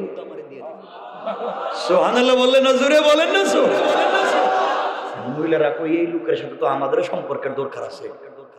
ফাতেমা কো, তোমাদের দরকার? মহিলারা না, যেদিকে পয়সা দেখে, দেখবেন একজনের সাথে 5 বছরের সম্পর্ক, আর এই সুরায়ও সম্পর্ক কইরা যা টাকা পয়সা ইনকাম করছে, এই মহিলারে দিয়ে দিছে, এই মেয়ের পিছনে সব খরচ করছে, আর মেয়েটা ঘুম থেকে উঠা আরেক ছেলের হাত ধরে গেছে আমেরিকায়। আছে না নাই? ঘটনা এটাই তো চলতেছে। ফাতেমা বলছেন, সত্যি কি তোমরা ওই লোকটার সাথে সম্পর্ক করতে চাও? অবশ্যই এই লোকটারই আমাদের পাওয়ার দরকার। ফাতেমা বললেন, তোমরা তো পাইবা না, ও তো যে কারোর সাথে সম্পর্ক করে না, ওই সম্পর্ক করতে যা করা লাগে, দরকার যদি হয় তোমার মতো আমাদেরকে পরিবর্তন করা লাগে, আমরা সব করতে রাজি, এরপরে এই লোকের সাথে সম্পর্ক লাগবে। সুবহানাল্লাহ তো আসতে বললেন। মহিলারা বলতেছে, ফাতেমা বলো না কোন মার্কেট থেকে কাপড় কিনছো? এবার ফাতেমা বললেন, শরাব, যে দোকান থেকে কাপড় এনেছি এই দোকানের নাম হলো জান্নাতুল ফিরদাউস। যেই মার্কেট থেকে কাপড় এনেছি ওই মার্কেটের নাম জান্নাত। আর ওই মার্কেটে যে রাস্তা দিয়ে যাওয়া লাগে ওই রাস্তার নাম হলো ইহদিনাস সিরাতাল মুস্তাকিম। ও মহিলারা, সিরাতে মুস্তাকিম নামক রাস্তায় চলে, সামনে গেলে জান্নাত নামক মার্কেট পাইবা, ওই মার্কেটে গেলে পরে জান্নাতুল ফিরদাউস নামক দোকান পাইবা, ওই দোকানে গেলে পরে মালিককে পাইবা, ওখানে গেলে পরে আমার চাইতে আরো দামি দামি কাপড় পাইবা। মহিলারা চিন্তা করে, এই মার্কেটের নাম তো জীবনে শুনলাম না, জান্নাত মার্কেটের নাম, জান্নাতুল ফিরদাউস দোকানের নাম, আমাদের মার্কেটের নাম সলিমউদ্দিনের দোকান। সলিমউদ্দিনের মার্কেট আর খলিমউদ্দিনের দোকান, আর হে কো জান্নাত, জান্নাতুল ফিরদাউস। আমাদের রাস্তার নাম হলো গ্রামের পূর্বের রাস্তা, আর হে কইতেছে সিরাতে মুস্তাকিমের রাস্তা। তো চিনলামই না, শুনলামই না। মহিলারা বলতেছে, ফাতেমা বইলা দইটা কেমনে যাওয়া যায়? ফাতেমা বললেন, এই রাস্তা দিয়ে চাইলে যাইতে পারবা না, এই রাস্তা দিয়ে যে কেউ চলতে পারে না, এটা সিকিউর রাস্তা, ভিআইপি রাস্তা, এটা লিমিটেড রাস্তা, যে কেউ চাইলে চাইতে পারবে না। এই রাস্তা দিয়ে চলতে গেলে একটা আইডি কার্ড লাগবে, পরিচয়পত্র লাগবে। শুধু পরিচয়পত্র থাকলেই হবে না, ওই পরিচয়পত্রে একটা পিন নাম্বার আছে, ওই পিন নাম্বার মনে রাখতেইব। পিন নাম্বারটা তোমাকে জিজ্ঞাসা করতে পারে, পিন নাম্বার যদি মনে না থাকে কাজ হবে না। আপনার এটিএম কার্ড আছে, বুথে গেলেন, পিন নাম্বার মনে নাই, পয়সা তুলতে পারবেন? ফাতেমা বলছেন, শুধু আইডি কার্ড থাকলে হবে না, পিন নাম্বারও মনে রাখা লাগবে। তোমরা এখন আমাকে বলো, আইডি কার্ড তোমরা কি নিতে চাও, পিন নাম্বার কি তোমরা নিতে চাও? মহিলারা বলে, আমাদের দিতে হবে কি, এইটা কও, সব নিতে চাই। সুবহানাল্লাহ বললেন না? ফাতেমা বললেন, এই যে আইডি কার্ডের কথা বলছি, এটা বিতরণ যিনি করেন, পিন নাম্বার যিনি বিতরণ করেন, তিনি তো আমার আব্বা। সুবহানাল্লাহ বললেন না? আমার আব্বা তো এই কামটাই করে, সারাদিন তুই এই আইডি কার্ডে বিতরণ করে, এই পিন নাম্বারে বিতরণ করে। তোদের বাপ দাদারা আমার বাপরে দেখতে পারো না, তোমরা মারো, গালি দো, কাটো, কত কিছু করো, আমার বাপ তো আর কিছু করে না, এই কামটাই করে, তোমরা এখন মানো না। সব মহিলারা বলছে, ফাতেমা আমরা এতদিন বুঝতে পারি নাই, তুমি এমন লোকের সাথে এই আইডি কার্ড তোমার বাপ দিছে, আর এমন লোকের সাথে সম্পর্ক করছো, সব তোমারে দিয়ে দিছে, আমরাও এই আইডি কার্ড নিয়া এই পিন নাম্বার মনে কইরা এই জায়গায় যাইতেছে। ফাতেমা বললেন, তাহলে শোনো, ওই আইডি কার্ডের নাম, পরিচয় পত্রের নাম হলো ইসলাম, আর পিন নাম্বার হলো লা ইলাহা ইল্লাল্লাহ মুহাম্মাদুর রাসূলুল্লাহ। ও মহিলারা, ইসলাম নামক আইডি কার্ড ধারণ করে লা ইলাহা ইল্লাল্লাহ নামক পিন নাম্বার যদি মনে প্রাণে রাখতে পারো রে, এই দুটা জিনিস সঙ্গে নিয়ে সামনে চললে সিরাতে মুস্তাকিম নামক রাস্তা পাইবা, সামনে গেলে জান্নাত নামক মার্কেট পাইবা, ওখানে গেলে জান্নাতুল ফিরদাউস নামক দোকান পাইবা, ওখানে গেলে পরে আমার চাইতে দামি দামি কাপড় পাইবা। মালিক যদি খুশি হয়ে যায়, এমন মার্কেটের মতো 8টা 10টা মার্কেট তোমাকে দিতে পারে। সুবহানাল্লাহ বলে।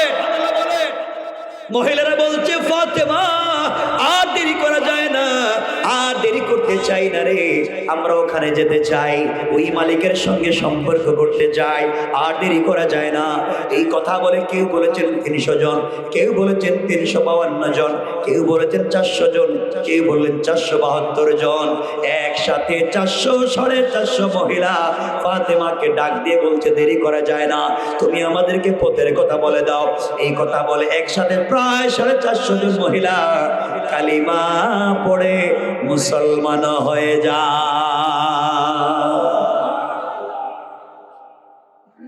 আমার বন্ধুগণ, মাত্র আইলাম এই জায়গা মতো, আমি যে আয়াত পড়েছিলাম, রব এখানে এই কথাটাই বলেছেন। আমার আল্লাহ বললেন, ওয়াল্লাযীনা ইয়াকুলুনা রব্বানা ইসরিফ আন্না আযাব জাহান্নাম ইন্না আযাবাহা কানা গারামা।